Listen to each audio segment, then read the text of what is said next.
Hello everyone, hope you have been enjoying the symposium so far and all the lectures. Thank you for joining today the session on ESG. My name is Laetitia Tardieu and I'm in charge of ESG at HyundaiGbfms. I will be discussing ESG management and rating and its correlation with IFM, Integrated Facility Management. First, I will give a brief explanation of what is ESG. Then I will give an overview of the situation in Korea before discussing ESG integration into corporate strategy. And finally, we will talk about ESG and IFM. Okay, so ESG stands for Environmental, Social, and Governance. And ESG refers to the three central factors in measuring the sustainability and societal impact of a company or business. And ESG became a generic term used by investors to evaluate the corporate behavior and to determine the future financial performance of companies. ESG factors, though non-financial, have a material impact on the long-term risk and return on investment. So companies that use ESG standards are more conscientious, less risky, and are more likely to succeed in the long run. In other words, ESG is a framework for analyzing and assessing companies compared to their peers related to environmental, social, and governance. And specific focus criteria depends on each business industry, but there are sets of criteria that apply to all business. So first, the E in ESG stands for environment. So environmental aspect of a company is the current impact of a business on the planet and in the future. For example, environmental factors identify the impact of a company is having on climate change or carbon footprint, or what is the company current use of the planet natural resources, such as water or energy. Other factors are air and water pollution, waste management, sustainable packaging, environmental supply management, and so on. And in addition to these environmental factors, is the organization's commitment to reducing the impact of their operation on the planet. The S in ESG stands for social. Social criteria identify how the company impacts people and their communities. For instance, social factors highlight how a company treats its workers in terms of health, safety, equal rights, and opportunities. Social also refers to the impacts of a business toward the surrounding community, as well as its customers in terms of responsible marketing, production, and so on. And another key social criterion is related to supply chain management, because in recent years, major global leaders have been caught in scandals with their suppliers, violating labor standards and environmental laws. But nowadays, consumers have higher expectations regarding businesses' best practice, especially regarding human rights and environmental issues. And finally, J for governance, stands for governance. So these consider the interest of all stakeholders, employees, customers, investors, shareholders, determined by criteria such as board management, shareholder rights, corporate social responsibility, bribery and corruption policies, transparencies, and so on. And so together, the three pillars of ESG create a framework that allows investors and all stakeholders involved to assess the sustainability of a given business and to determine short and long-term performance. So why is ESG significant? So ESG factors influence all actors of society behavior towards business. First, as you can see, institutional investors have growing expectation for integrating ESG into businesses. And a global survey conducted by BNP Paribas showed the percentage of surveyed asset owners who put more than a quarter of their funds toward ESG increased from 48% in 2017 to 75% in 2019. So the survey also showed that long-term returns, brand, and decreased investment risk feature among investors are the top three drivers for incorporating ESG into their investment decision-making. In other words, in addition to the financial performance, investors are now closely investigating the sustainability performance of a company, key indicator of long-term revenue and profit. Another main actor of society influenced by ESG is the regulators. Regulatory bodies at the global and local scale are developing regulations supporting global efforts towards sustainability. And in Korea, the new rule set in January 2021 requires companies listed on the main Kospi market with over 2 trillion Korean won in assets to disclose ESG reports by 2026, and which will be extended to all Korean companies by 2030. And so this new regulation draws attention from Korean companies facing the need to integrate ESG into their corporate strategy as soon as possible. Another main actor of society is consumers. Changes in consumer demand are beginning to affect the corporate bottom line as consumers are increasingly aware of ESG practices. They have higher expectations of the companies behind the product or services to operate their business ethically and responsibly, and they demand greater transparency about how business conduct their operation. And especially millennials, they grew up in the age of internet where information is easily accessible, and business transparency and now ethical behavior represent a competitive advantage to catch millennials' attention. Another actor, as you can see, is the media. So the media, the reputation could be put at risk if a company does not perform well in the ESG realm. And so there have been several scandals involving worldwide known brands hiring of child labor by suppliers or violating human rights. And so this may lead to negative publicity and boycotts by the media as well as customers, as we are living in an era where social media connects the world and spread information at an unprecedented pace. Finally, companies that pursue sustainability are more likely to gain benefit of having better employee attraction, retention, engagement, and productivity. By 2025, millennials will comprise 75% of the workforce. And this generation has a high expectation about social purpose and expect accountability in the companies they work for. They seek to work for companies that uphold these values and align with their own. In fact, 76% of millennials consider a company's social and environmental commitment before they decide to work there. So therefore, ESG impacts all actors of society, from investors, regulators, consumers, media, and employees, which draw attention of business leaders not only at the global scale, but also in Korea. So now let me guide you through ESG in Korea. So ESG metrics and reporting are fast becoming business imperatives globally and especially in Korea. On January 14, 2021, the current government announced that the mandatory public disclosure of ESG activities to listed companies by 2026 to all companies by 2030. And so this is a seismic change in Korea, as most companies in cooperation with global companies have been slowly integrated ESG best practice. So the Korean government emphasized ESG for sustainable growth, as the economic growth of the country is increasingly determined by businesses' adaptation to ESG integration and mandatory disclosure. Indeed, major investors are saying that they will not invest in companies that do not care about ESG, no matter how good their performance is. And on top of ESG investment, Korean companies are now rushing into integrating ESG within their corporate strategy. For example, establishing ESG committees and receiving ESG rating. So as you can see, the concept of ESG has been around for several decades before, but just the name was different. It was from kind of community involvement into really full ESG, integrating all aspects of business.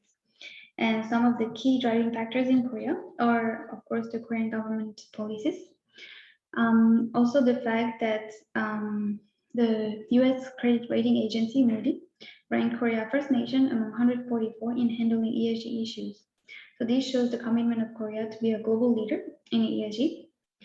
And another key driving factor is related to investment. The NPS announced boosting social responsible investment.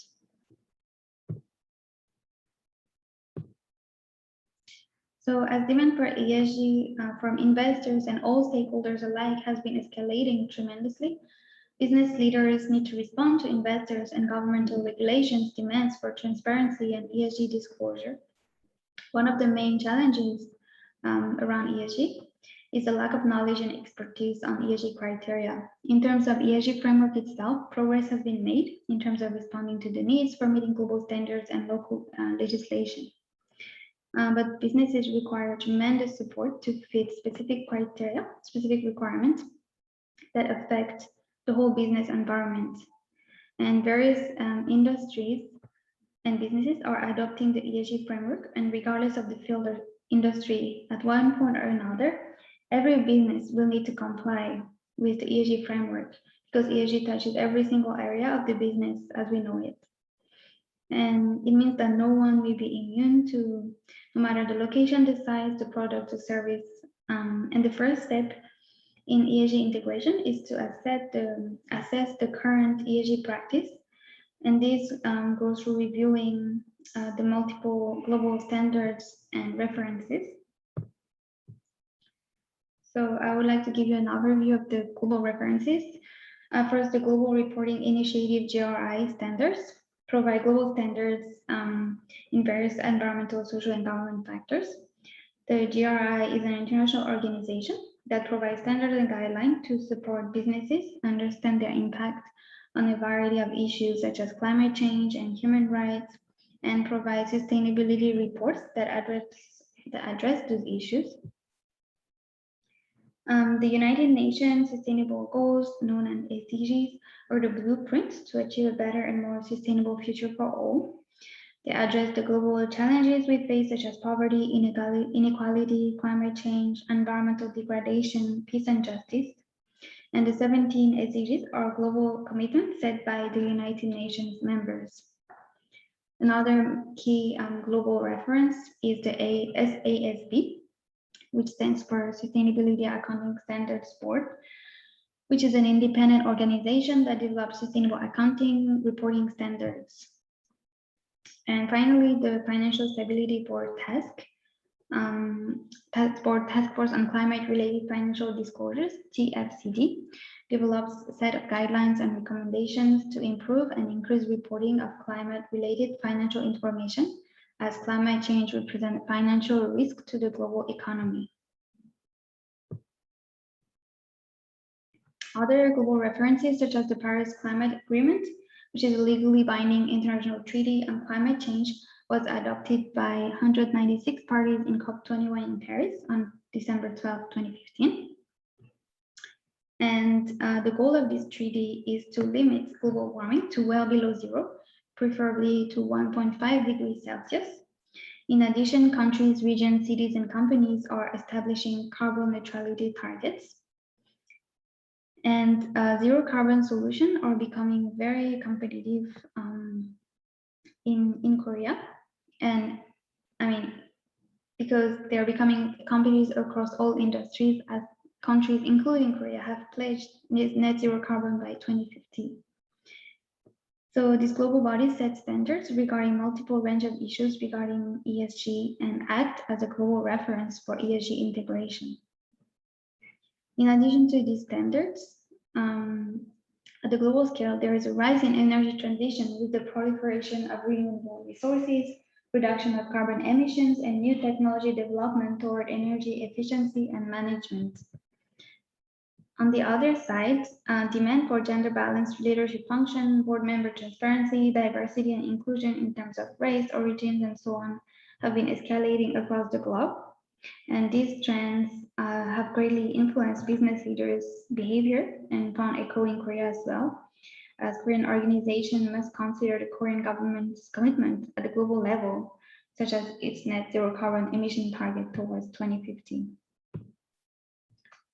So once the organization has global and local standards in mind and review their current ESG practice, The next step is to evaluate the gap between current practice and global and local standards, and then implement ESG solutions that fit ESG rating criteria to prepare for ESG rating.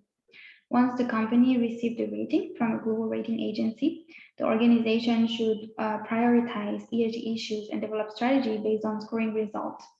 The company should then implement solutions that directly increase each ESG criteria.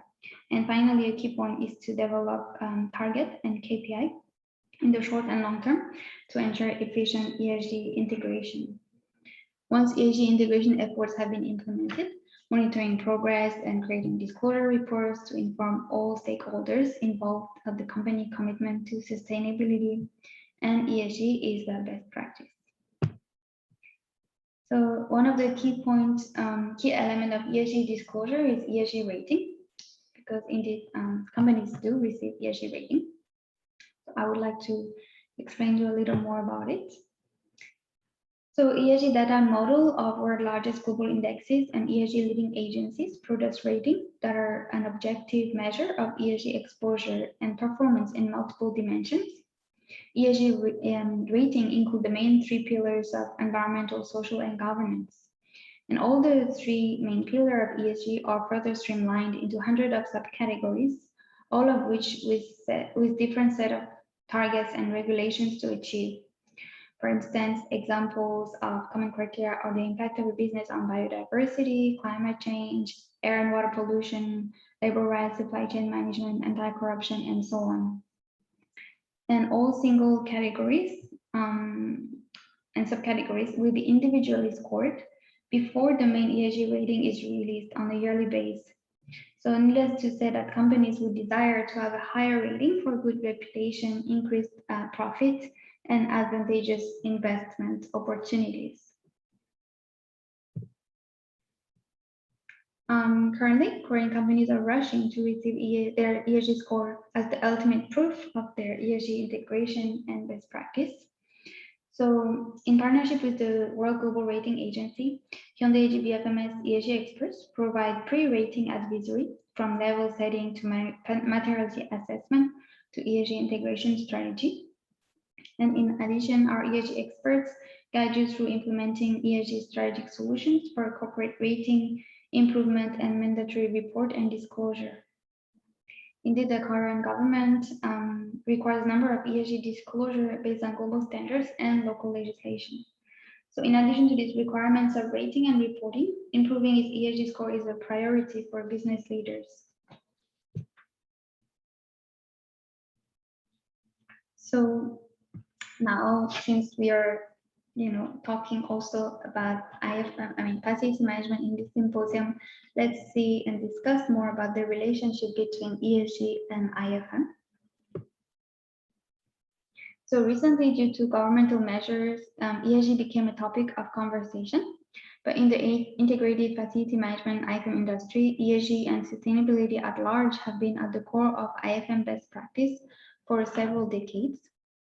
Indeed, the IFM industry has been integrating ESG criteria within its workplace solutions for years, not only in the environmental aspect of energy efficiency, carbon emission reduction, air quality solution, waste and water management, to name just a few, but also in the social aspect within the EHS framework regarding occupational health and safety, accessibility, diversity and inclusion, audits, and so on. And so IFM experts have been implementing practical solutions in the built environment, ensuring sustainability in a wide range of areas. So for instance, at HyundaiGbfms, we provide IFM and WPS, workplace solution services, to reduce the environmental footprint of our client and promote health and well-being in the workplace. So some of the key elements are monitoring and optimizing the use of resources such as water, electricity, heating, and cooling. And solution implemented at the offers numerous benefits in terms of financial performance, value-added services, and sustainability mindset. So as HyundaiGbfms provides ESG advisory, where we carefully analyze the hundreds of criteria comprised in the main three pillars of ESG. We have a deep understanding of the client's needs to improve their ESG rating and best practice. And so as an IFM service provider, we support our clients to improve their ESG scores through on-site solutions related to energy efficiency, waste management, pollution level reduction, air quality improvement, supplier management, risk management, auditing, and so on. And through implementing solutions that directly impact rating criteria, you can not only improve your ESG rating, but it also guarantees best practice. So in conclusion, ESG offers numerous benefits, as you can see, for forward-thinking companies. So first, ESG framework ensures compliance with global and local regulations. And second, businesses adopting ESG are more attractive to customers, investors, and employees. And it also guarantees cost reduction, as it leads to significant cost savings on operating expenses and resource cost efficiency. And finally, ESG helps companies tap into new markets and expand into existing ones. Numerous researches have shown that companies with higher ESG performance have better financial performance, talent retention, and long-term value creation. So we understand that ESG is a whole new thing for many business leaders, but one thing is sure is that it is inevitable. So the sooner a business is ready for ESG, the better it will be positioned on the short and long term. Because ESG is truly a seismic shift and wake-up call for all of us, since it will define and write our success in tomorrow's world. Thank you very much for your attention, and please don't hesitate to contact us if you have any question about ESG. Thank you.